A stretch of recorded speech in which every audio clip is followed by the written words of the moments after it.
If you see sincerity in your sincerity is in need of sincerity, because you cannot see sincerity in your sincerity. Assalamu alaikum wa rahmatullah. You know, I have OCD, so all these things are disturbing my sight.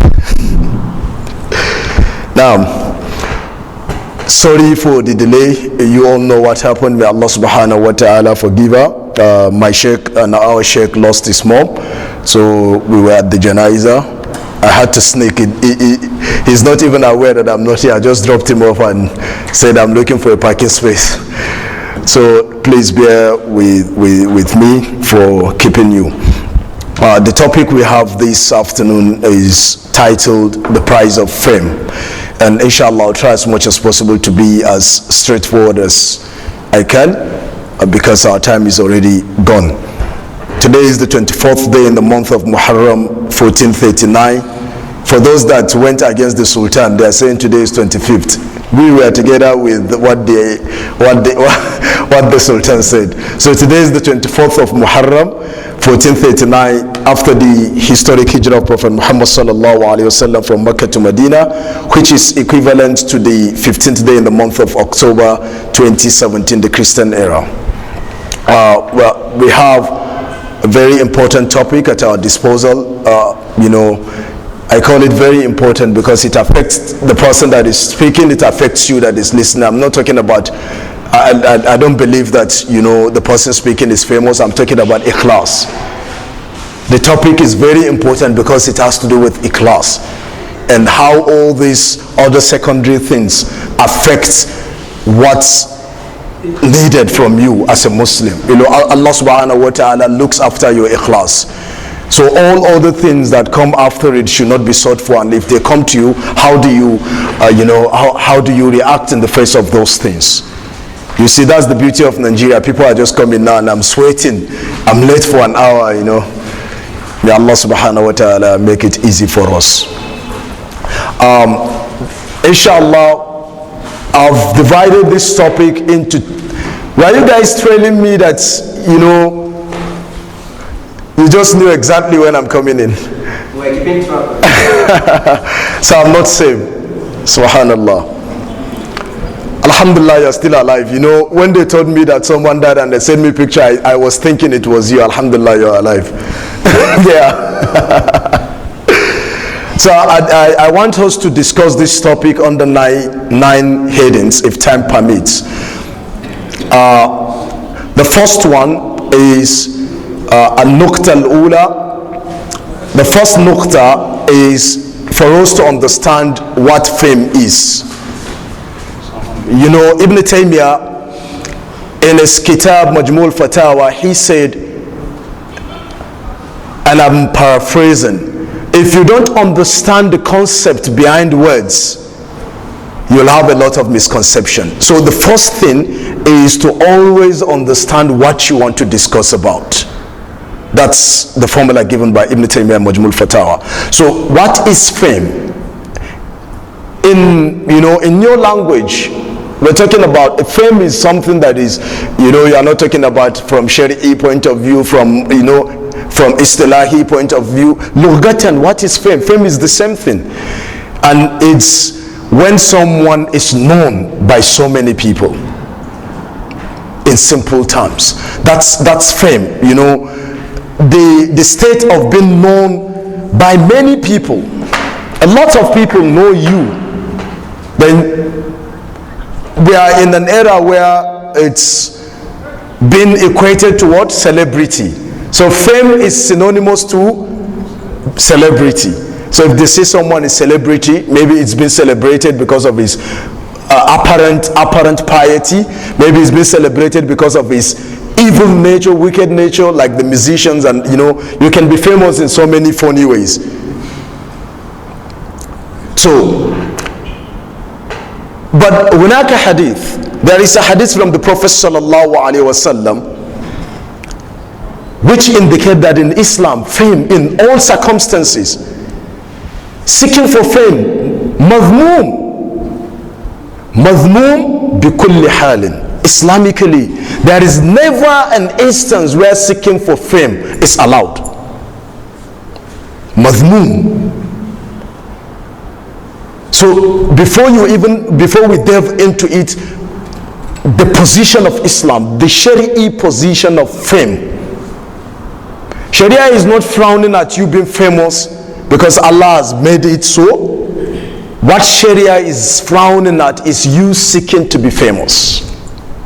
I hope you understand.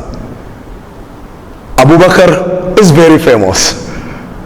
Muhammad sallallahu alaihi wasallam is the most influential, most famous individual. But was there a time in the life of the Prophet sallallahu that he sought for fame? Was there a time in the life of Abu Bakr bin Abi Quhafa that he sought for fame?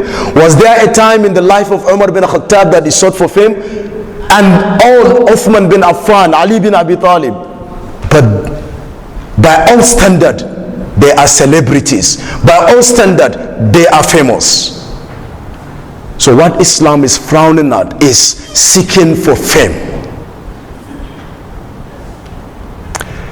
The Prophet sallallahu alaihi wasallam, Rawat Tirmizi, hadith in the Jami' of Abu Isa at-Tirmizi, hadith number 2376. The Prophet sallallahu alaihi wasallam, he said, from the narration of Ka'b bin Malik, on the strength of Ka'b bin Malik, the hadith has been authenticated by Sheikh Nasiruddin al-Albani in Sahih al-Jami'. Ka'b bin Malik, he said, قال رسول الله صلى الله عليه وسلم ما ذئبان جائعان أرسل في غنم بأفسد لها من حرص المرء على المال والشرف لدينه. The Prophet صلى الله عليه وسلم, he said, two hungry wolves, you know what wolves are? Two hungry wolves. ما ذئبان جائعان أرسل في غنم. Jai'an, they are hungry, they've not been fed. Wolves, you know their nature. The Prophet sallallahu alaihi wasallam, the Prophet is an excellent teacher. Imagine Amr bin Asi said he learned 1,000 similitudes from the Prophet sallallahu alaihi wasallam. Even today, if you want to pass across your message, come up with the examples that people can relate with. Amr bin As, him alone, he said he learned 1,000 similitudes from the Prophet sallallahu alaihi wasallam. That is the methodology of the speech of Allah in the glorious Quran. وَتِلْكَ الْأَمْثَالُ نَضْرِبُهَا لِلنَّاسِ لَعَلَّهُمْ يَتَفَكَّرُونَ أو وَتِلْكَ الْأَمْثَالُ نَضْرِبُهَا لِلنَّاسِ لَعَلَّهُمْ يَتَفَكَّرُونَ. These are similitudes. So the Prophet is giving an example for us to understand the danger of fame. The Prophet sallallahu alaihi wasallam said, two hungry wolves sent against a flock of sheep, a sheep in the pen, sheep in the pen. Two hungry wolves are sent against the flock of a sheep. The Prophet ﷺ said they cannot cause more damage to this sheep than a man's eagerness for wealth and prominence. How is eagerness for wealth? You want to be wealthy. And prominence, you want to be prominent amongst people. You want people to point at you. That's PenAbdul moving. You know him? That's it. You're seeking for that fame. Wallahi al-Azim, it does more harm to your religion. It does more damage to your religious commitment than the damage these two hungry wolves would do to a flock of sheep. Just imagine the nature of damage. They will kill all of them, mutilate the body.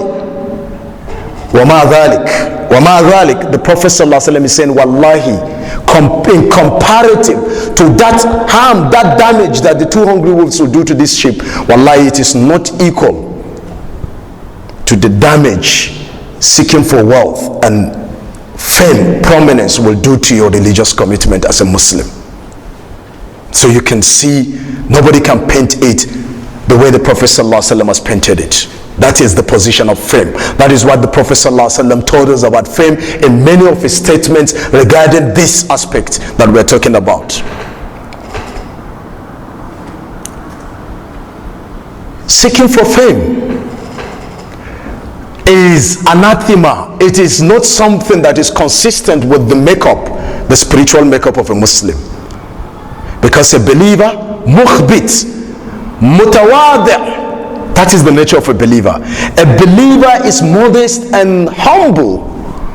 Wallahi, he is seeking for fame and prominence. is the opposite of humility. A humble person is described as being humble because of his running away from fame. You see him, he moves around. Like Sheikh Uthaymin, he said, Sheikh Muhammad bin Salih al-Uthaymin in Sharh Riyadh al-Salihin.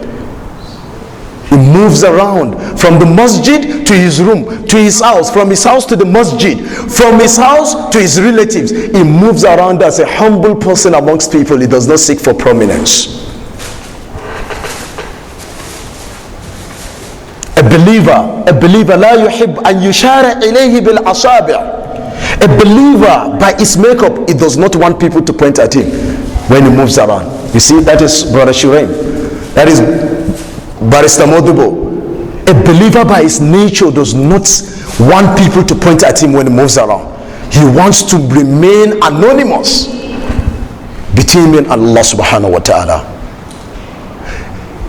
As if the Prophet ﷺ was encouraging us towards that. In one narration of the Prophet ﷺ, it is authentic. The Prophet ﷺ said, رُبَّ أَشْعَثْ أَغْبَرْ مَدْفُوعٍ بِالْأَبْوَابِ لَوْ أَقْسَمْ عَلَى اللَّهِ وَاللَّهِ لَأَبَرَّهُ. The Prophet ﷺ said, رُبَّ أَشْعَثْ أَغْبَرْ.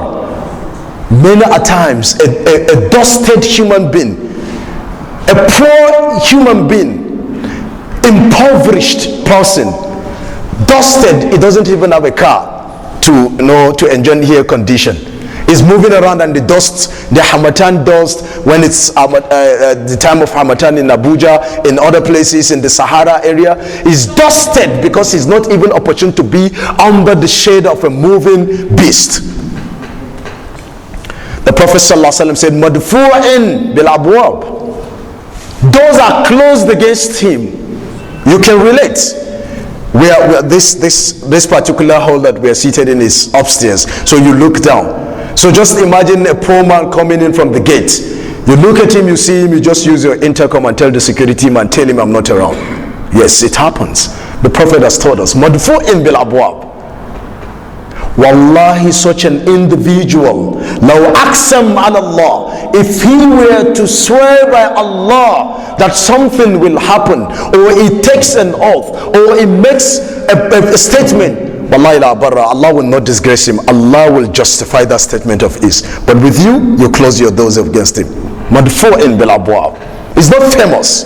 In one narration, in Saha, if it is authentic, in Saha, if it is authentic, I don't know the authenticity of the narration, that Abu Dharr al-Ghifari was seated with the Prophet sallallahu alaihi wasallam, or the opposite, the Prophet sallallahu alaihi wasallam was together with whom? With Jibril alayhi salam. You know, Jibril, when he comes to the Prophet sallallahu alaihi wasallam, you would assume the face of the the name of the companion of the Prophet sallallahu alaihi wasallam. So he was seated. And Abu Dharr al-Ghifari passed by in Saha. If it is authentic, don't say PenAbdul quoted this or this.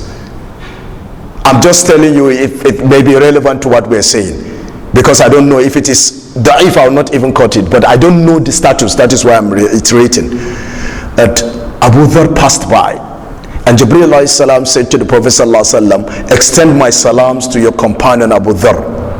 The Prophet said, Abu Dharr, you know Abu Dharr by his name. He said, Abu Dharr is that individual who is not famous, who is famous. There is no single angel that does not know Abu Dharr by his name. He's very famous in the heavens. Now back to what we are saying. The Prophet has painted it to us. وَمِنْ أَعْظَمْ مَا يُفْسِدْ عَلَى الْمَرْءِ سَعْيُ إِلَى رَبِّهِ حُبُّ للشهر. One of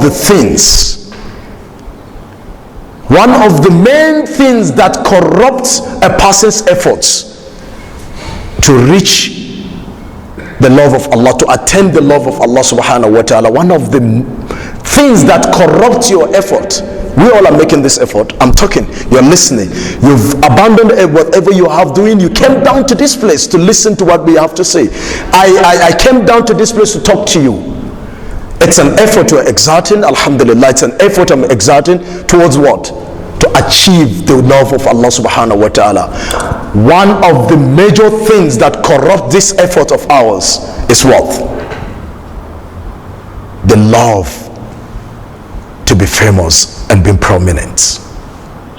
All these efforts of ours, if there is that love for fame and prominence, wallahi, it will be useless.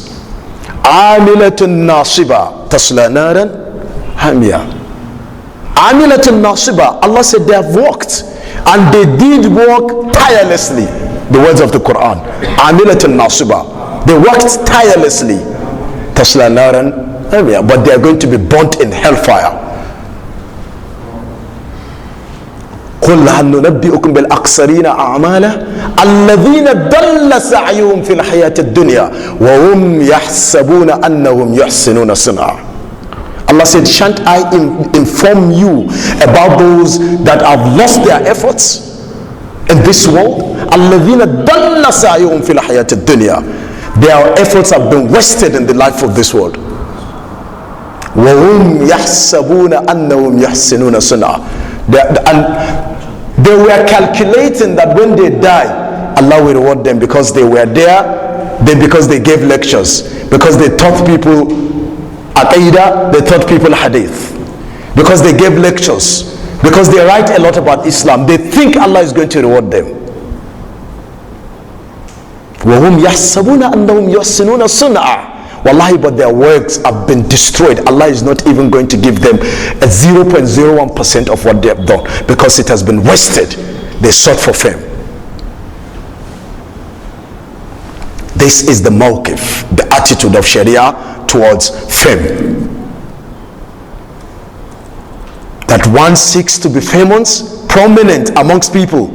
That one seeks, to be the leader of people. I remember one of the statements of Malcolm X. That's one of the things that destroy our closeness to Allah. You want to be pointed out. You want to be the leader. You want to be the final full stop in any organization. You want to be the boss. In Islamic gatherings, you want your statement to be the final one, whether you are speaking upon the haqq or not. You want to raise your voice. You want your statement to reign supreme. You want, prominence among people, and you love وَالرِّعَاسَةُ عَلَيْهِمْ, your love for leadership over people. Who is the Amir? Who is the Amir? Malcolm X, when he was interviewed some 50 years ago, I have the documentary, and they said, are you going to lead any movement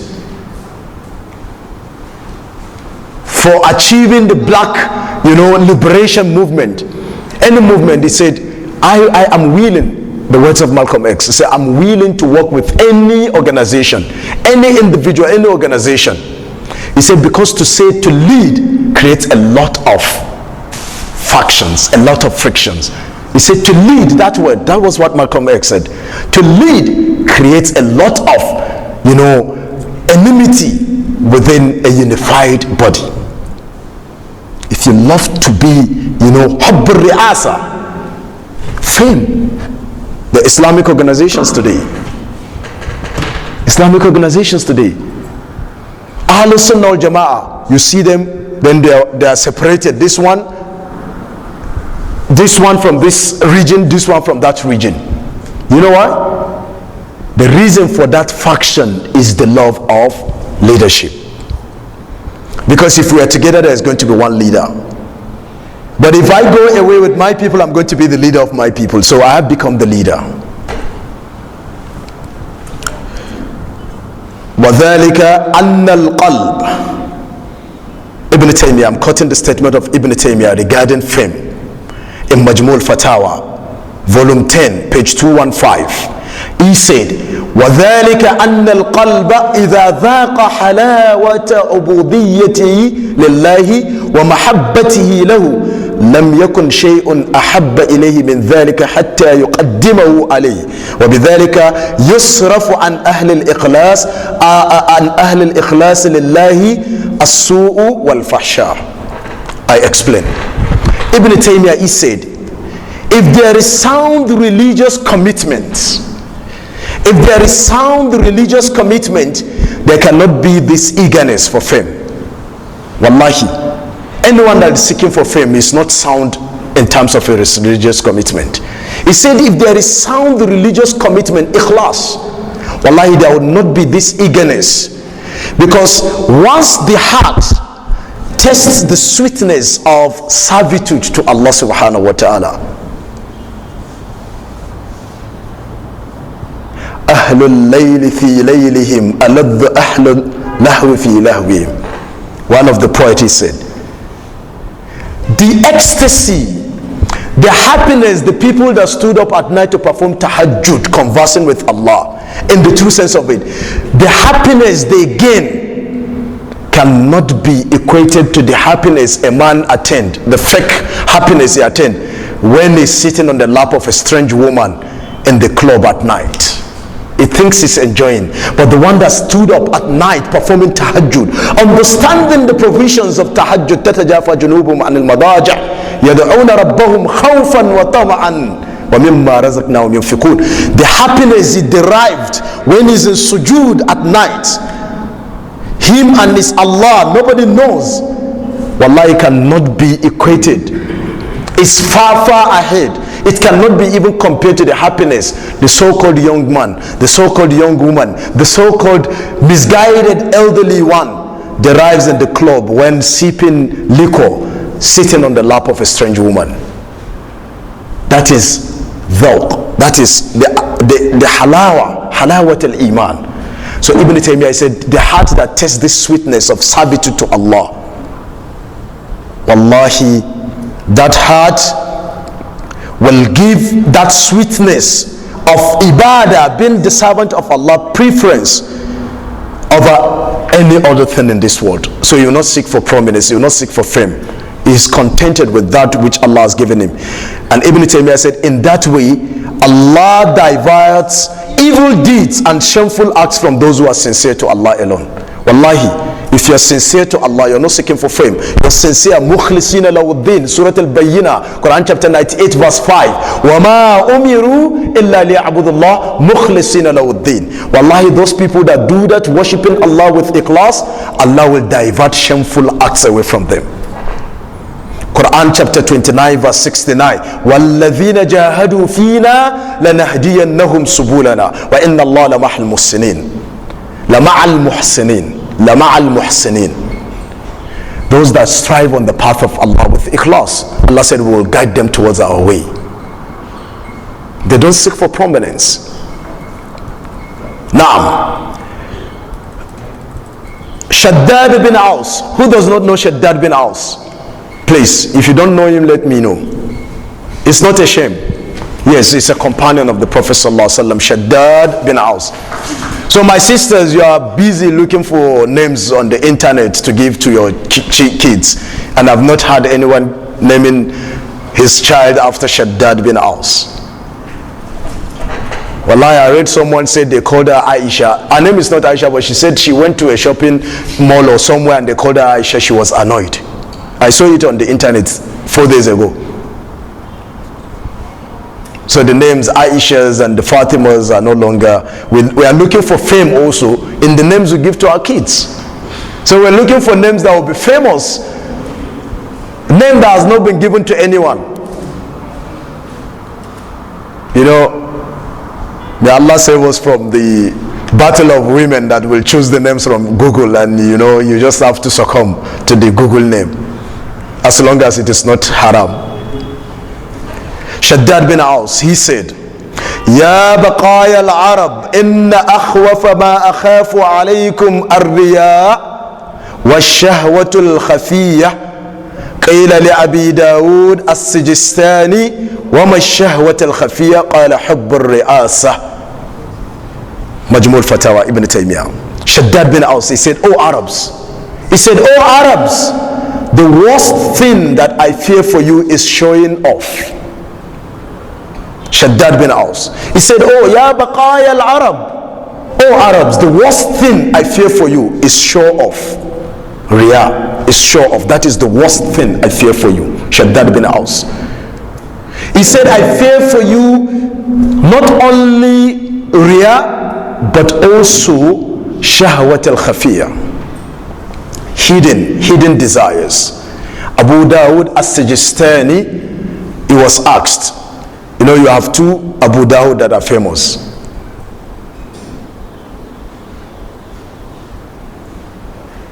Abu Dawud Sulaiman bin Ash'ath. Then you have Abu Dawud as-Sijistani, Sahib al-Sunan. Abu Dawud as-Sijistani was asked, what is the hidden desire? He said, Wallahi, hidden desire is the love to be in authority, to rule over people, the love to be prominent over people.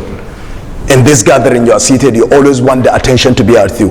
I'm sorry, this is by default because I'm the one talking. So Sheikh Uthaymin said we don't have issues with that. He said if it means you have to give dars, lectures, and you have to write, and he said if because people need to benefit from what you think you can offer that is in conformity with Sunnah, he said that is not seeking for fame, provided your intentions are clear. Sheikh Uthaymin, he said in the Sharia of Riyadh al-Salihin. Most of the times I heard one of the preachers saying, Wallahi, those that are listening are less at a danger than the person that is talking. You're listening. What do you gain to please anyone listening? The one that speaks is faced with the temptation of talking to please people, but the one that listens. So you can see the dangers of fame. You can see how beautiful it is for a man to remain unknown amongst people, yet he fears Allah. May Allah guide us. And one of the worst outcomes of love for fame and seeking for fame, you know, some people love it. If it comes their way, they love it. Even that there is a question mark. But some people will go out of their way seeking for it. Some will pay, some will lobby to be on the list of speakers. Wallahi, it happens. Wallahi, it happens. Don't say in our youthful, it happens at the highest level. Don't talk about, I'm not talking about because, you know, PenAbdul has the, you know, that's, there is, I have high chances of being misquoted and, you know, being looked at as controversial, like some people will call me controversial PenAbdul. I'm talking even at high level. Highly placed individual was telling me that sometimes you don't know how some of these preachers go out of their ways.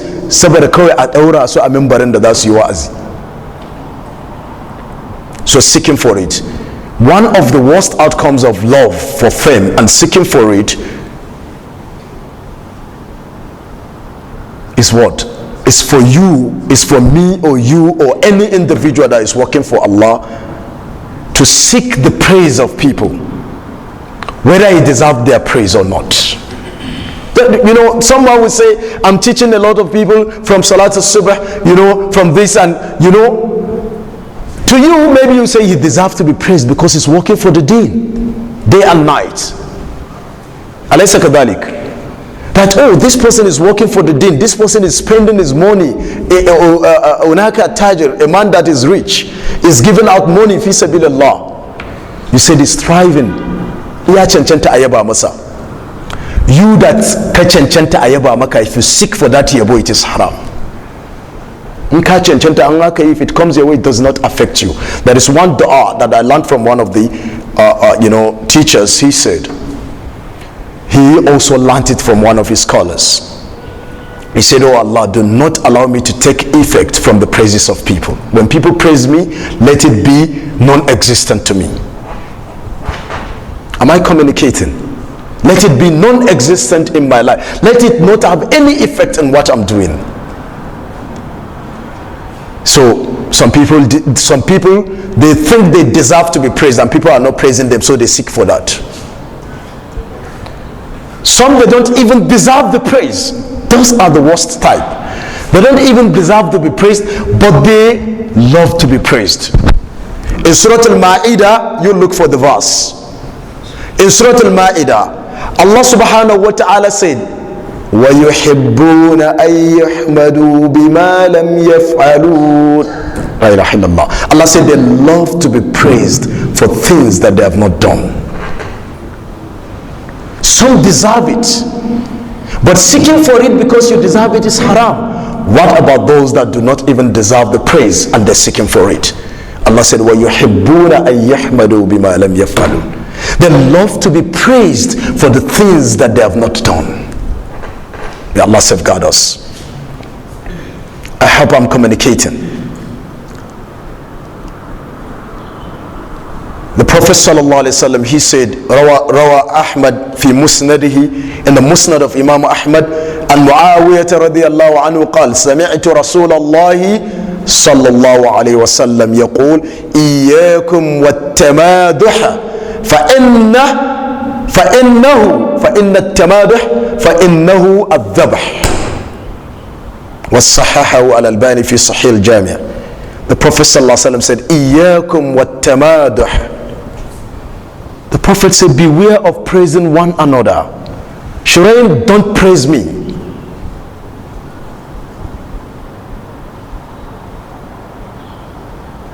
Brother Gaddafi, don't praise me. Brother Faisal, don't praise me. Beware of praising one another. The Prophet said so. If you want to praise someone, praise him behind his back. Don't praise him in front of him. You'll break his neck. Iyyakum wa tamaduh. Fame, seeking for that which is with people. The Prophet ﷺ said, beware of praising one another. فَإِنَّهُ ذَبْحٌ. Praising one another is like slaughter. It's fatal. It is fatal. It's like you're slaughtering him. Imam Mannawi, you know Imam Mannawi, Sahib al-Fayd al-Qadir. Imam Mannawi, in commenting on the hadiths, he said, praise leads to self-admiration. Every day Sharem calls me on the phone, Ya akhi, wallahi, you're doing a wonderful job. You know, this person calls you. It leads to what? Self-admiration. You start admiring yourself, and that is disastrous to you. It leads to self. Imam Mannawi, these are not my words, in Fayd al-Qadir, Imam Mannawi said it leads to what? Self-admiration and arrogance. Kibr, takabbur. You become arrogant. Yeah, you say I'm better than you. You say you are among the best people in this town. This one is calling you to tell you are the most influential person. It leads to what? Takabbur. It destroys you.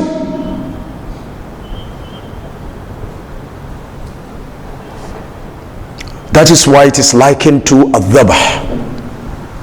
Scholars say if you know someone that loves to be praised, and you know is happy when he's being praised, wallahi, even if he's doing righteousness, don't praise him, because it is your responsibility to prevent him from falling into destruction. If you know that someone loves praises, don't praise him. That is what the scholars of Sunnah said. But if you know someone is indifferent to your praises, it does not affect him. Even that, the Prophet said, Iyyakum.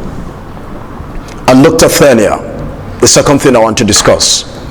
The Salaf's dislike for fame and love to be unknown. You know, we follow the footsteps of Salafus Salih. They dislike fame. Today we like fame. They love to be unknown. Today we hate to be unknown. Hunaka farqu baynana.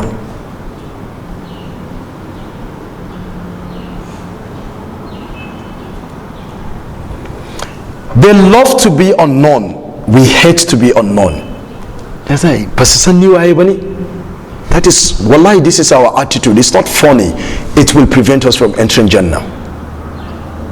The moment you feel bad when you are not recognized in the gathering, they know that your ikhlas is questionable. The moment it happens, the moment they come to a gathering and they're mentioning the name of this, and they didn't mention your name and you feel bad, you are wrong in everything, because ikhlas is everything. But to love to be unknown, then we say أنت على منهج السلف الصالح لأمة هذه الأمة. If that is it. So they love to be unknown and they so dislike fame. I'm not just bringing it out from my brain. You have evidences to justify this statement.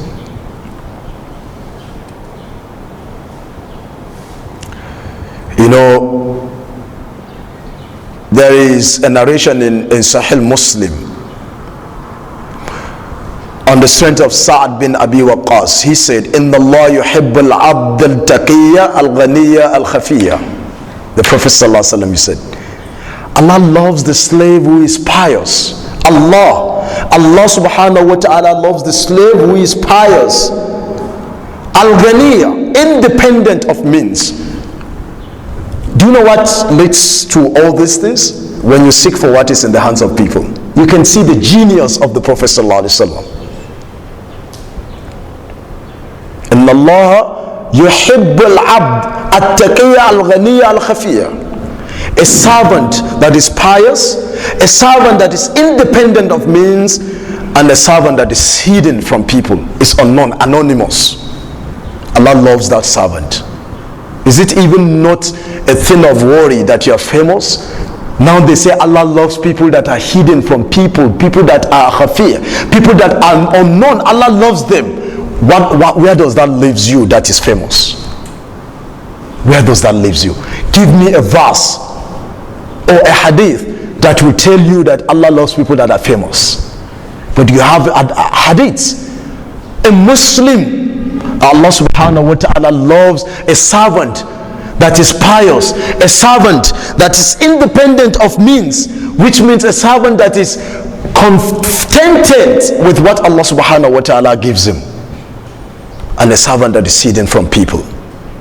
He combines this. Do you know what? Seeking for wealth in the hands of people, when you are not contented, you seek for fame. Let me break it down.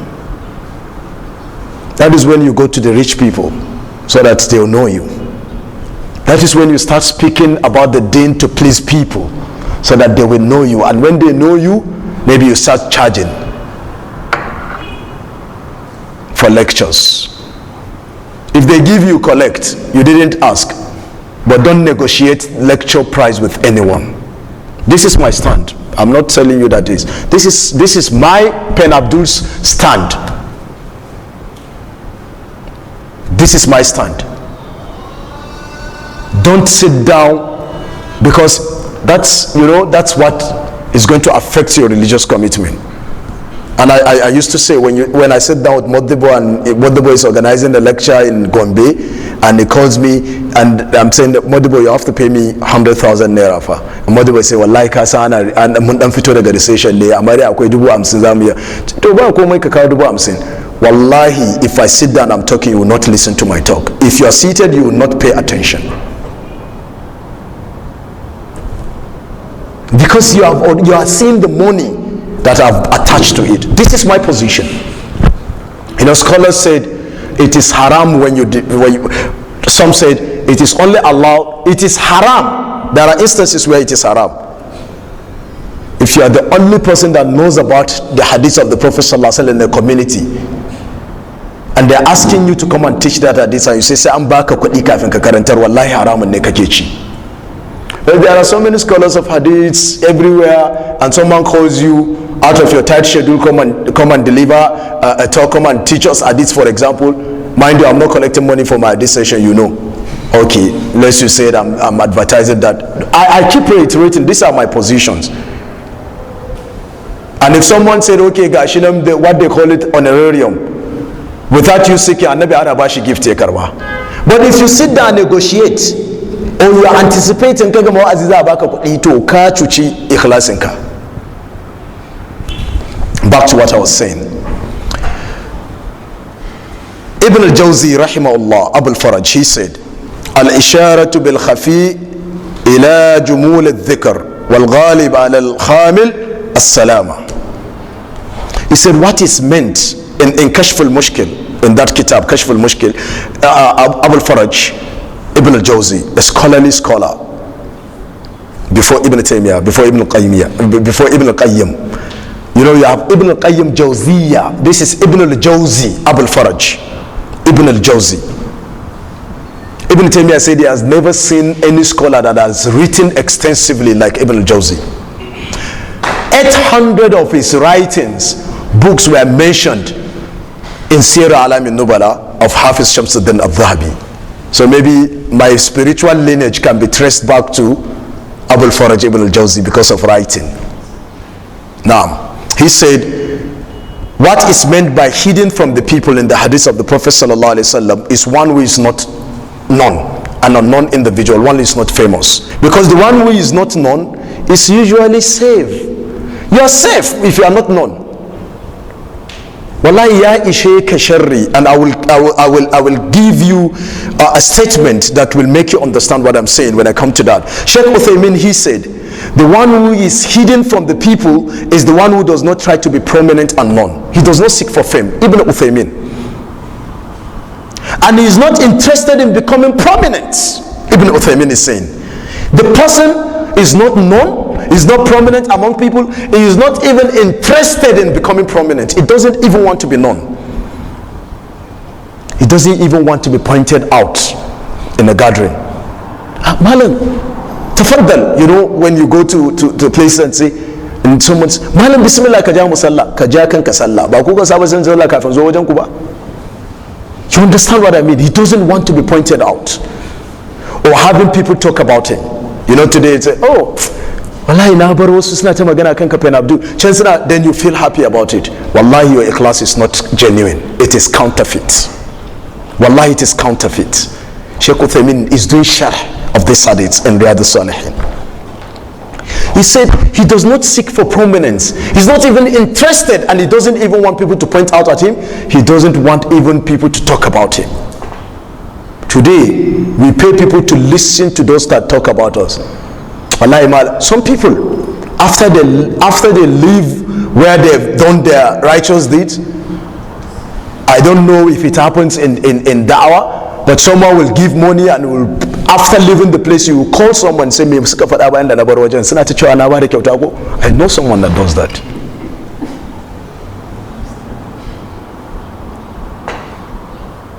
But she wannan ba ma so mai asaran shi kamar yadda salaf suke cewa sleep, we don't want to lose our sleep.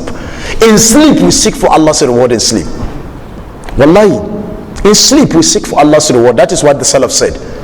So I'm repeating what the salaf said, that in sleep we seek for Allah's reward as we seek for Allah's reward when we are awake doing righteous deeds. So it is for me and you to seek for Allah's reward in our sleep. We sleep so that we get energy to serve the religion of Allah, so that we gain energy to do our various positive halal endeavors. You mustn't be teaching people hadiths or aqidah or whatever. In your positive endeavors, whatever you are pursuing, but for the sake of Allah, don't seek for prominence amongst people. He said you will find him going from his house to the mosque. Shaykh Uthaymin is giving you the description of a hidden person. He said you will find him going from his house to the mosque, and from the mosque to his house, and from his house to visit his relatives and brothers, keeping a low profile. That is what Uthaymin said, keeping a low profile. May Allah grant us that. So when people know you, they know you in the masjid. Ina muke haduwa a masallaci. I hope you understand. In the masjid.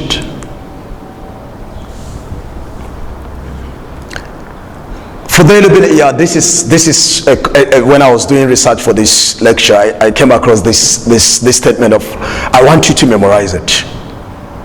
It's amazing. It's just super amazing. Fudayl bin Iyad, and if you're interested, I can post it on the group, so those people that are not on the Musa bin Umair WhatsApp group can add their numbers, and you know, he said, in qadirat alla tu'raf faf'al wa ma alayka alla tu'raf wa ma alayka alla يثنى عليك وما عليك أن تكون مذموما عند الناس إذا كنت محمودا عند الله. وَمَا عَلَيْكَ وَمَا عَلَيْكَ وَمَا عَلَيْكَ. He said, in qadra, if you are able to do it, Allah tu'raf, that people should not know you. If you are able to do that, faf'al, wallahi, by all means, strive not to be known by people. وَمَا عَلَيْكَ Allah tu'raf. What does you, what loss, what harm will it do to you if people don't know you? What harm is asking us? Fudail ibn Iyad. وَمَا عَلَيْكَ Allah tu'raf. What harm will it do you if people don't know you? وَمَا عَلَيْكَ أَلَّا يُثْنَى عَلَيْكَ. What harm will it do you if people do not praise you? What harm? What harm will it do you if people don't praise you? If you believe in what you're doing, if you believe in Allah, أَن تَعْبُدَ اللَّهَ كَأَنَّكَ تَرَاهُ. Al-Ihsan, Al-Ihsan, the perfectionist. Al-Ihsan, they are the perfectionists. They worship Allah as if they see Allah. Wallah, in front of the president, they don't care, because Allah is bigger than anyone. وَمَا عَلَيْكَ أَلَّا يُثْنَى عَلَيْكَ. What does it stand to harm you if people don't praise you? He said, وَمَا عَلَيْكَ أَن تَكُونَ مَذْمُومًا عِنْدَ النَّاسِ إِذَا كُنْتَ مَحْمُودًا عِنْدَ اللَّهِ عَزَّ وَجَلَّ. In Tawadih wal Khumul, in that kitab of Abi Bakr al-Qurashi, he said, if people blame you, if you are blameworthy, what harm will it do you to be blameworthy before people, that people are blaming you? Duk inda aka shiga ana ta magananka, ana zaginka, they are blaming you. If you are praiseworthy before Allah, may He be glorified and exalted. If you are hidden from people and Allah knows you and Allah loves you, what harm will it do? When Allah loves a servant, what happens? Da Jibril. Allah calls Jibril alayhi salam, and Allah said to Jibril, this is fame, this is celebrity without Instagram, this is celebrity without Twitter handle, this is celebrity without Facebook, this is celebrity without YouTube channel, this is celebrity without all these flyers with your faces on them. A celebrity unknown to people, known to Allah subhanahu wa ta'ala. When Allah loves him, because he is strove for it, then Allah will call Jibril alayhi salam. He says, this servant of mine, I love him. Jibril has no option than to love whom Allah loves. Then Jibril will announce to the galaxy of the angels that Allah loves so and so, so love him. And Allah will put the love of that individual in the hearts of people. Don't say, if people love him, he has already become famous. I say, no, you have not understood the fiqh. There are people you don't know their name. There are people you don't know where they come from. The moment you set your eyes on them, you love them. Yes. The moment you set your eyes on them, you love them. There is a cashier in one of these shopping malls in Abuja. Whenever I go there, wallahi, the first day I set my eyes on him, I said, only Allah knows what is between him and this sub, but wallahi, I respect that brother. Wallahi al-azim. He has even known that whenever I come, when he's putting things inside this, I say, no, leave it. I don't know what he does. But by mere looking at his face, I felt, that electrifying spiritual connection. Yes, take this English back home. I felt the electrifying spiritual connection that this individual perhaps, wallahi, perhaps he fears Allah in the hidden. Wallahi lazim. There are people like that. Mala, you just see them. Kai wannan, wallahi wannan bawan Allah ne. Ko wallahi ko shedan ne ce ƙarya kake, wallahi zaka ce kai baka yadda ba. The moment you see them, there are people like that. Is he not famous now? You have no control over loving him. You have no control over, but you don't even know his name. This is celebrity without beauty. Today, some famous people, oh, handsome guy, oh, beautiful lady. A celebrity without beauty is a celebrity with piety. Yeah, I permit you to quote it. Yes, a celebrity without beauty is a celebrity with piety.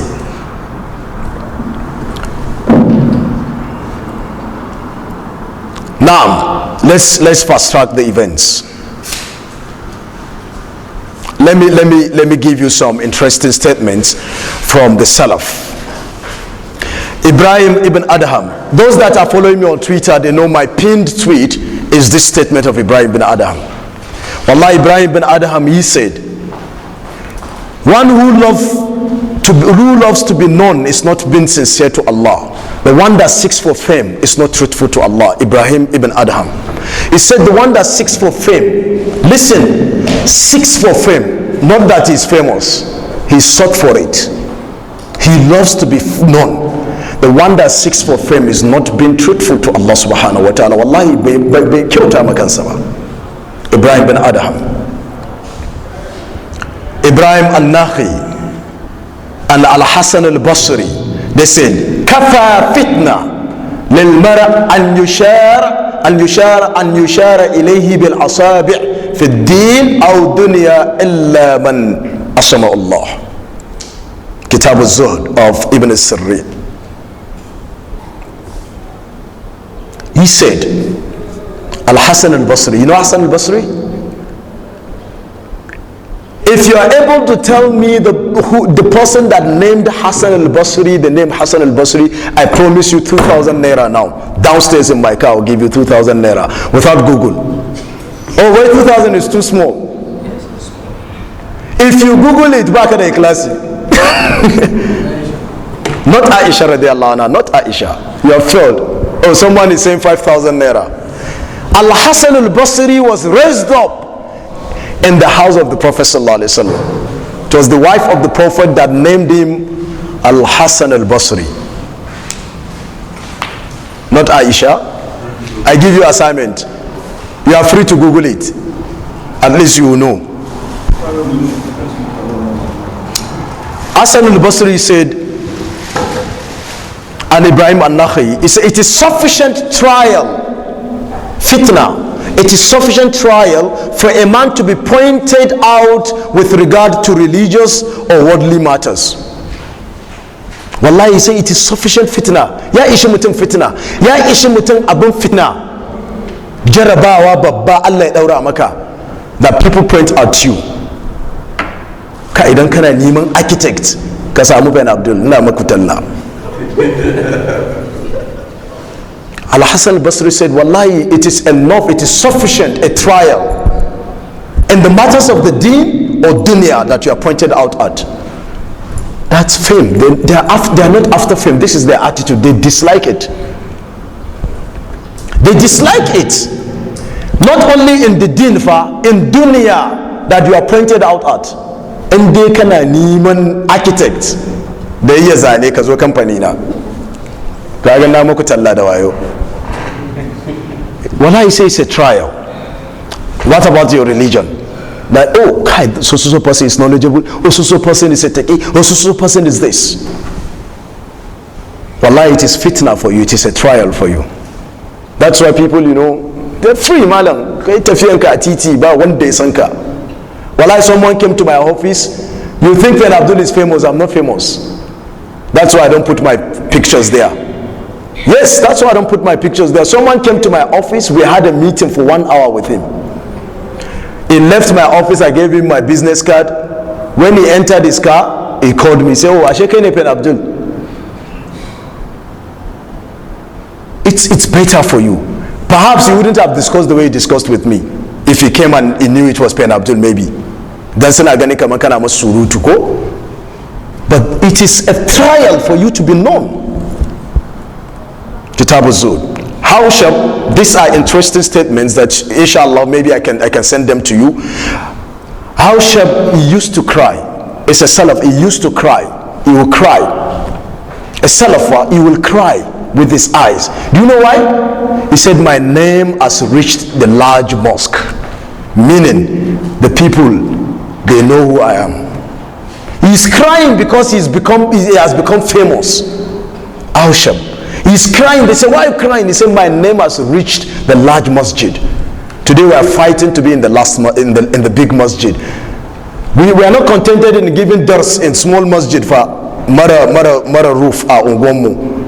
Wallahi yawanci kafi samun masu takawa wallahi irin masallatan nan. In some big masjid, people go there to showcase their cars, to showcase the type of outfit they have. It affects your ikhlas. You end up competing with people in worldly things in the spiritual arena. Competing with people in worldly things in spiritual arena.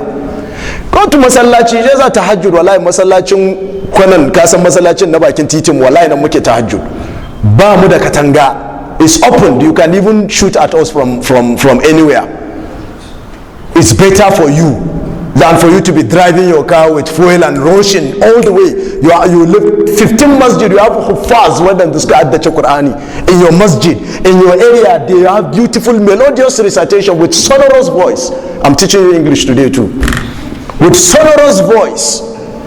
Then you leave, because that masjid, the rich people don't come to the masjid. The famous people don't attend the masjid. You want to be in the masjid where the cream de la cream of the society will be at. Wallahi, it affects your concentration, your khushu. So mu wallahi mu yi sallama masallacin da ka gan talaka irin mu gama mu shahura ayi tafiya kawai. Ba ku masu pizza a masallaci ba. Sufyan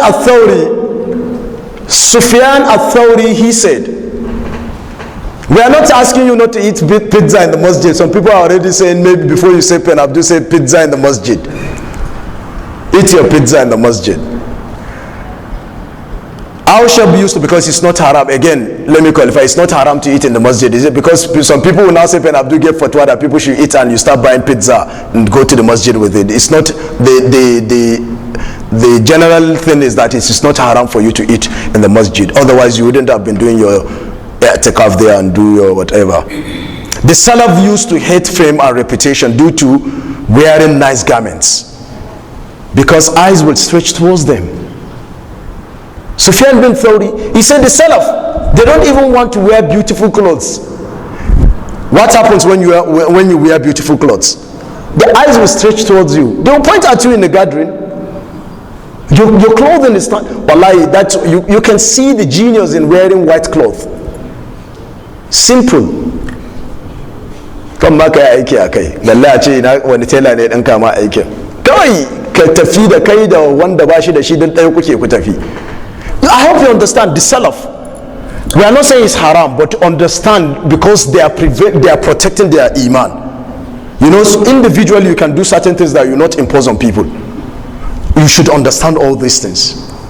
That the Salaf were afraid of wearing beautiful garments so that there will not be point. It's not that it is haram for you to wear it. Get it right. But because they are taking they are making extra effort towards purifying their intention, so they put it upon themselves. Abu Dharr al-Ghifari bai yadda ka ajiye kuɗi ba. According to Abu Dharr al-Ghifari, you don't operate account in your banks. Uthman bin Affan said, wannan ra'ayinka ne, ka bar garin Madina ka tafi. Uthman now sent him to what you will now call banishment. He sent him to Rabda, because he doesn't believe that you can keep money. They said, oh, how then can we give zakat? He said, when you have money, before you sleep, give it out to the needy. Ibn Masud said, do not learn knowledge for 3 reasons: to amaze and confound the foolish people. Don't seek for knowledge to argue with people or to turn people's face towards you. How do you do that? People seek for knowledge so that they can be heard. A true scholar is the one that connects you to Allah subhanahu wa ta'ala. He always tells you about Allah. He does not promote himself. I hope you understand. Ibn Masud said, seek what is with Allah with your heart and action, since only that will remain, and whatever is besides that will go. Whatever you do for people to praise you, can you be as famous as some misguided people in this our era? What happened to their fame after they died? What happened to the fame of Mandela? What can you say about the fame of Michael Jackson? Those kuffar. Yes, in Abuja here, they will say, don't call Mandela kafir. Yes, yan boko Abuja, they will tell you don't call Mandela kafir. Kafiri ne wallahi, ya mutu yana kafirci. Mu ba mu san ranar da ya ce ya musulunta ba. Aiz al-Qarni ya rubuta masa leta akan ya karɓi musulunci kafin mutuwansa. Mandela. I hope you understand. Fame, you are seeking for fame. The day you die, wallahi, if you are not doing anything for the sake of Allah, your fame leaves you the day you die. People will be mentioning time for salat or time for everything. Everything, inshallah. I have my time in here. You know, because of the circumstances that led to the beginning of the lecture, that's why we are a little bit handicapped. But inshallah, we'll round up now, inshallah. Now, so al-nukta al-thalitha in a lecture. Al-nukta al-thalitha, difficulty in purifying one's intentions and doing deeds solely for Allah's sake. Ikhlas, purity and sincerity of intention. Make your intention clear in order to draw closer to Allah subhanahu wa ta'ala. Sa'al bin Abdullah Tustari, he said there is nothing which is tougher upon the soul than achieving sincerity. Are you listening?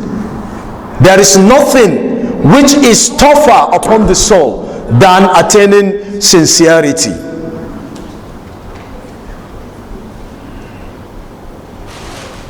He said, how many times have I tried to remove the inclination to show off from my heart, except that it sprouted in different color. Sa'al bin Abdullah Tustari, Salaf Adil Ummah. He said, there is nothing that is tougher upon the soul. This person is a pious person, inshallah. A righteous, a pious predecessor. He said there is nothing that is tougher upon the soul than achieving sincerity, ikhlas. He said, how many times have I tried to remove the inclination to do riyah from my heart, except that it manifests itself in another aspect. You are running away from riyah, it manifests in another aspect.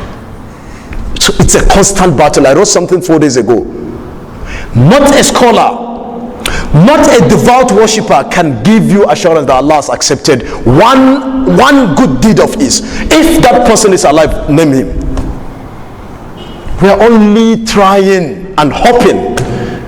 No single individual, no matter how knowledgeable he is, no matter how devoutly devoted to Allah you are, wallahi, you cannot give us assurance that Allah has accepted one good deed of yours. If you have that assurance, let us know. Because the companions of the Prophet ﷺ said, if they have the assurance that Allah has accepted one sujood of theirs, then they are done.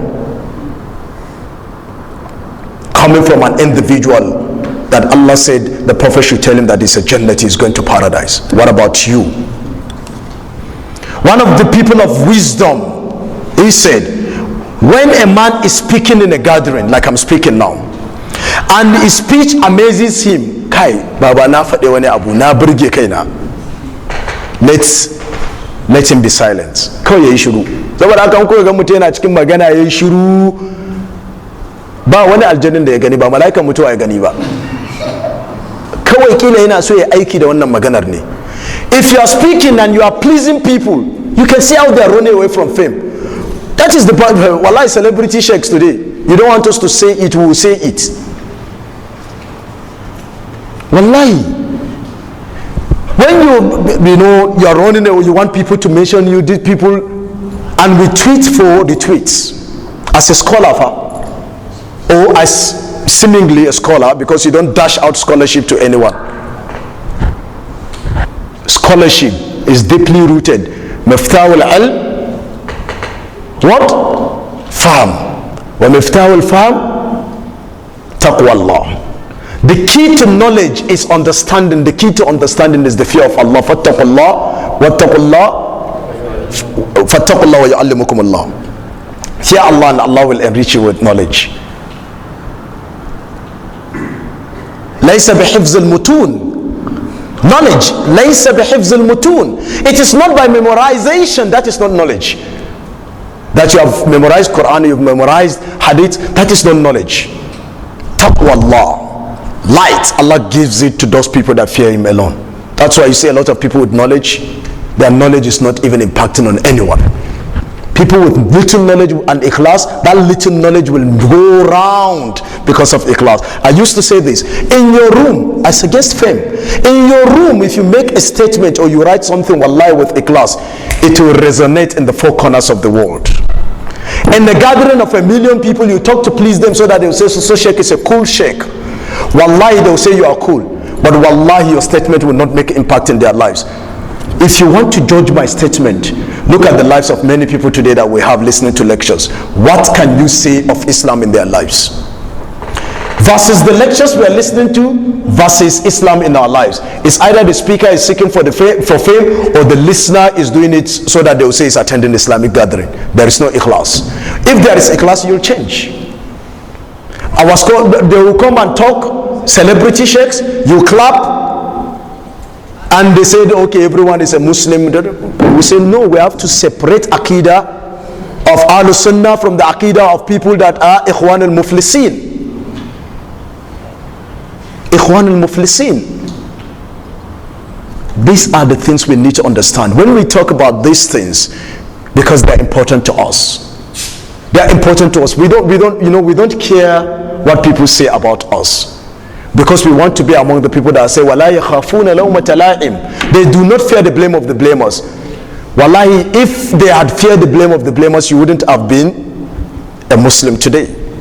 But because they saw you in danger and they wanted you out of the danger, and that was why they did what they did, the companions. So, he said, when you keep silent and your silence amazes you, start talking. Baka da mafita ba, wallahi, they don't want ikhlas. To yaushe za ka yi magana ka burge mutane? One of them said, whoever sees sincerity in the sincerity, kasan mu muna gani mu ahlul taqwa ko mu gashin mu muna da ikhlasi. That is what we believe. One of the Salaf said, if you see sincerity in your sincerity, you need to work on your sincerity. Daga ranar da ka fara tunani kai mai ikhlasi ne, wallahi to daga ranar ya kamata ka fara aiki akan ikhlasin ka. So whoever sees sincerity in his sincerity, his sincerity is in need of sincerity. Yes, if you see sincerity in your sincerity is in need of sincerity, because you cannot see sincerity in your sincerity. Umar bin Khattab went to Udhayfah bin Yaman, Sahib al-Sirr Nabi sallallahu alayhi wa sallam, in Saha, idan tarihi ya inganta. He said, the Prophet sallallahu alayhi wa sallam gave you the names of the hypocrites. Now that the Prophet is gone, I, Umar bin Khattab, want to be sure that my name is not on the list, the blacklist. That Uzaifa said, for a certainty, your name is not among the munafiqun. You can see Umar is afraid of hypocrisy. Kenko. Just last week, someone was telling me, with our imanin da yake da shi, jin kansa yake kamar lokacin sahabbai, na ce wallahi ƙarya kake yi. Wallahi, Musa sai ya ce, Malam Abdullah, wallahi Allah ne yake matsa bakina na faɗi wannan abin, kila saboda ka ci min gyara. Sai da na ɗauki minti, wallahi mu ba ma wasa da maganar sahabbai, sai da na ɗauki minti 30. Ka ga maganar second ɗaya yi ko? I took 30 minutes wallahi, in ba ka ji ka tafi. San mu in dai bagana ya zo sahabbai da aqida, wallahi mu awa 10 ta yi mana kaɗan. Sai dai ka ce ka fara mana hamma mu ce to je kai bacci, in ka dawo ka tarar da mu insha Allah. Why did I take 30 minutes? Because the people that are dearest to me, companions, har zai gwada kansa da sahabbai saboda imani, wai yana jin imani, na ce to qul atu'allimuna Allah bidinikum, kai zaka ga ma Allah game da addinin ka. Sai na bashi tarihin Udhayfa bin Yaman. Abin da yasa na dauko maka maganan kenan, because Udhayfa was asked by Umar bin Khattab, and Udhayfa said to Umar, you are not among them. That is sincerity. That is sincerity. So let us not discuss what Udhayfa said to that tabi'in because of our time. Ayyub as-Sakhtiyani, who does not know Ayyub as-Sakhtiyani? Very beautiful name. Ayyub as-Sakhtiyani is loved, is beloved to people because of his, is zuhud and knowledge. Ayyub as-Sakhtiyani, he said purifying the intention is harder than all other actions for those who act. There is no action that is harder than ikhlas, purifying your intention. I learned that I don't know that Sheikh Uthman bin Fodio, as a commander, when he was coming out to lead the army in his palace, the army would be waiting for him outside. They said when he will not come out, when he reaches the Zawri, he will go back. He will come as if he will come out, he will go back again. He said he wants to come out until his intention is solely for the sake of Allah. Ba dan wai shine general duka sojoji na jira na a waje ba. Sai abin da nace su yi nan za su yi na a'a. The fear of Allah. Alaysa kadhalik?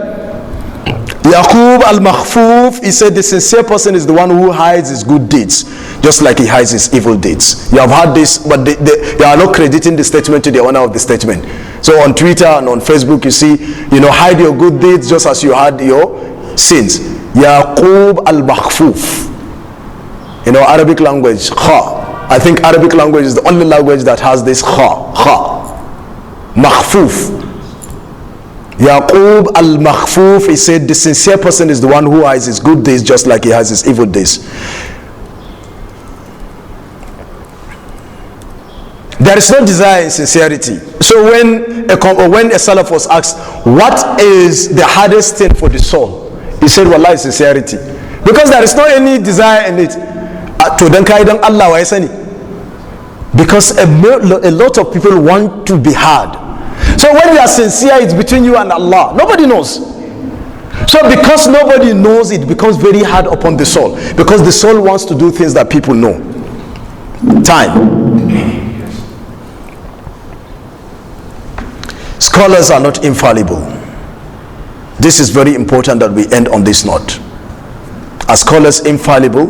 How do you, correct the mistakes of scholars? How do you manage it? When does it become legitimate to mention that so and so has done, something wrong, and you mention him by name? I hope I'm communicating. Now, one thing is for us to understand al-ism, ma'asum, al-ism. Infallibility is for the prophets. Fallibility is intrinsic to our nature. Fallibility is intrinsic to our nature. It is part and parcel of us being human that we make mistakes, no matter how knowledgeable we are, no matter how we fear Allah. So that I make mistake, how do you handle this mistake? That a scholar makes mistake, how do you handle the mistake? That a da'iyah, the one that calls unto Allah, makes a mistake, how do you handle the mistake? Looking at the fact that all of us are liable to make mistake.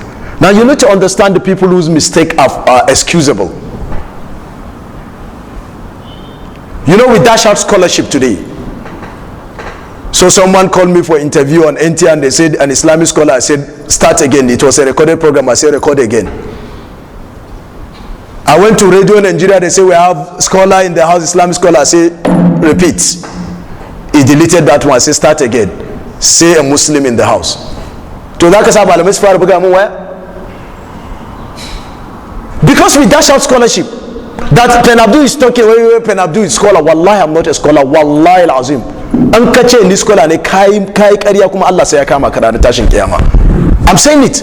If you call me an Islamic scholar, you have lied and Allah will hold you responsible for that. Wallahi, that is the truth. Why am I saying this statement? You dash out scholarship to people. That is why, because they say it's an Islamic scholar, whatever he says, now it becomes an authority. Hujjah. If you remove the name Islamic scholar and you are talking, will people now add value to what you are saying? But because you dash out scholarship, it now puts that person on a spotlight, that even his normal statements are equated to Islamic fatwa. His lifestyle is now equated to the Sharia. Why? Because you caused it. You gave him what does not belong to him. Can't you see that you are contributors now? You are giving people what does not belong to them. So when they make mistake, you attribute it to that title that you have given to them. So someone, an ordinary person now that you have called a scholar, it is you that is calling him a scholar, is now making statements that are contrary to the Sharia, and people are now saying that person should not be listened to because he's not qualified to talk on that regard. You are now saying that no, why are you handling issues of scholars like this? You know, as far because he's a scholar of Islam, at least scholars should have respect. You say no, that person is not a scholar. Yanzu nan Malam Fantami zai yi magana, Dr. Bashir Ali Umar zai magana, Dr. Malam bin Uthman zai yi magana. Misali,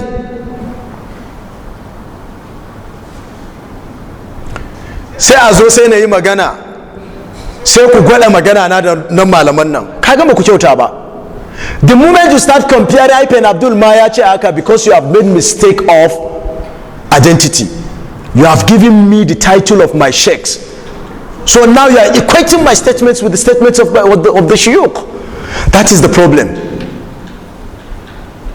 So I know the statement that is making rounds, people are saying, you know, Numan Ali Khan. Because it's open now, that's why I'm calling the name. So yeah, but you know, Numan Ali Khan, Islamic scholar, the way the people are handling this issue of Numan Ali Khan is not supposed to be like that. Now we said, yes, nobody is perfect. There is always a better way of doing things. And as long as what that person is doing has no connotation with the religion or the teachings that he's doing, for example, then you try to separate his individual deed with what he's doing. So if you are talking about Aqidah, you are now free to tell people that this so person is Aqidah is not upon the manhaj of the Sunnah. Why? Because this is what he's promoting and has been sat with, and people have warned him against this Aqidah and he refused. Outside the Aqidah, is doing something different from what he's teaching now. How do you handle that now? So don't connect PenAbdul doing a sinful deed. Don't connect it with the Aqidah that I'm teaching. Because as a person, I can commit a sin. So how do you correct my sin? By publicizing it? Or by meeting me? And some will say we have met. Some will say we have met. You know, we have met him several times. I hope you understand. Now, there's some other times they said, as long as, for example, the teaching of that scholar is right upon the manhaj of Salafus Saleh, and has committed a sin, or the sin affects those people immediately in front of him, like I have my students, and if I'm allowed to continue on that line and my students are not warned against that particular sin, it will come down to them. Then you have the right to meet those students of mine and tell them, Chewa, that person is a womanizer. So when you are taking your knowledge from him, know how to sanya bariya hijab tsakaninku. I hope I'm communicating. But if I am here and I don't have contact with you and you are not coming to my place, if someone tells me that you that is living in Kano are a womanizer and is telling me in Abuja that is listening to your lecture, and don't quote me, and I'm not asking anyone to go and listen to what Numan Ali Khan is saying. For example, on Aqidah issues we have different Aqidah, and I'm not hiding my Aqidah. My Aqidah is Aqidah of Ahlus Sunnah wal Jama'ah. Everyone says it's Ahlus Sunnah wal Jama'ah. But I'm bringing that issue because of what is making rounds now, and a lot of people have confronted me on that issue. That do you think the way these people are handling the issue of Numan Ali Khan is right? I said, if you ask me, Allah said, be just, even if it be against your enemies. That is what Islam teaches. I said, I'm not telling anyone. In this gathering I've said it before, and someone said, Taja Hushina Ranang. when we made mention of the nature of how he does his tafsir, that is not in tandem with the manhaj of the Salafus Salih. And we want people, I guess, listening to such things. Now, that one is a different thing, Aqidah. Me now, that is here, what will it benefit me if you tell me that he's a humanizer? You have the right to tell people that are directly in contact with him that he's a humanizer, so that they run away from that. If he's coming to Nigeria if they invite him, those people that invite outsiders, if they invite him and he's coming, then you have the right to Gashinamfa. I hope you understand. It's like, because Brother Zahraddin of this Musab, when he was bringing out the outline, he said, without crossing the line, how do you correct? You have to understand, wallahi, ghiba, whether a person is a Sufis or a Shiite or whatever he is of those dodgy aqaid that are repugnant aqidah, talk about him to the extent of the evil of the aqidah is spreading and warn people against this aqidah and teach people the correct aqidah. Wallahi, the moment you go outside that aqidah, you go to personal, ba ruwan Allah ko dan shedan ne, wallahi san kama ka da laifin giba. Karshe kenan. Ko dan shedan ne. So we should understand, because someone is not upon the correct manhaj, it's not a license for you to backbite against him if you don't have any evidence. It is not a license for you because someone is a Sufi, a repugnant Aqidah, and I'm qualifying it because before you start saying no, we stand for Aqidah of Ahlus Sunnah Jama'ah ala manhaj as-Salafus Salih. But because someone is on the wrong Aqidah does not mean that you backbite against him. You only talk to him to the extent of the evil he is spreading regarding that thing that you are connected with him about. His personal sins. Who is not without a sin? Who is not without a sin? So, our time is up, but please, I have something regarding this aspect that I want us to go when we are dealing with the mistakes of people. If an individual or a group of people, they have some good practices, listen, and they also have some bad practices, and you cannot see the difference between their good and their bad. Sometimes they do all good or abandon all good. Now, there are some important principles when you are looking and judging others. Some important principles. One, the first one is, what is the basis of his knowledge before you judge? Quran and Sunnah, or outside Quran and Sunnah? If he is seeking to follow the Sunnah, you know him to be a person of Sunnah and is seeking to follow the Sunnah, and he loves the Sharia of Allah and he promotes the Sharia inwardly and even outwardly, then inshallah, if he makes mistake, he may be forgiven by Allah subhanahu wa ta'ala. Because all the scholars, they strive out in Islam, but they make mistakes. I hope you understand. Now, but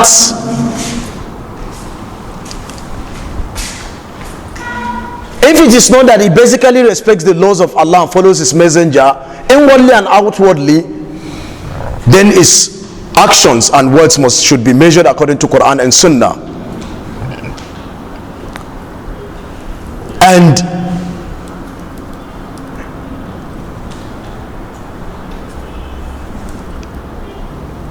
now,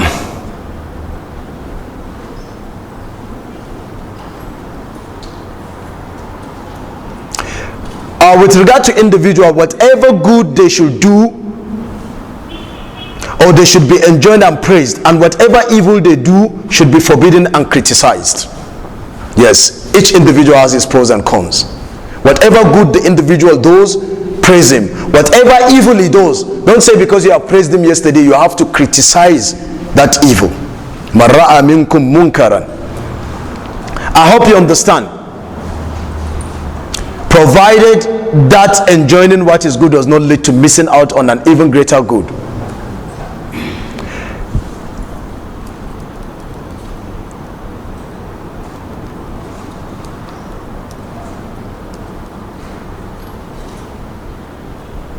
Always discuss what was actually said when you're talking about people. When you're talking about the aqidah of an individual, discuss what was actually said. Don't go beyond what was not discussed. I hope you understand. Don't start attacking the personality of an individual because of contrary opinions. Attack him based on that aqidah that he has. Why? Because the day he abandons that wrong aqidah and becomes Ahlul Sunnah, he becomes your brother. He becomes lovely to you. What happens to his personality that you attacked? Do you know the hikmah here? When you correct people based on the mistakes they made on the religion, the day they know the truth, they love you. But when you correct them and you overstep the boundary and you start attacking their personality, the day they accept the truth, they will never love you, because they will never forget their personality that you attacked. But if you attacked their aqidah, the day they know the correct aqidah, they will love you more than anyone. This is the principle.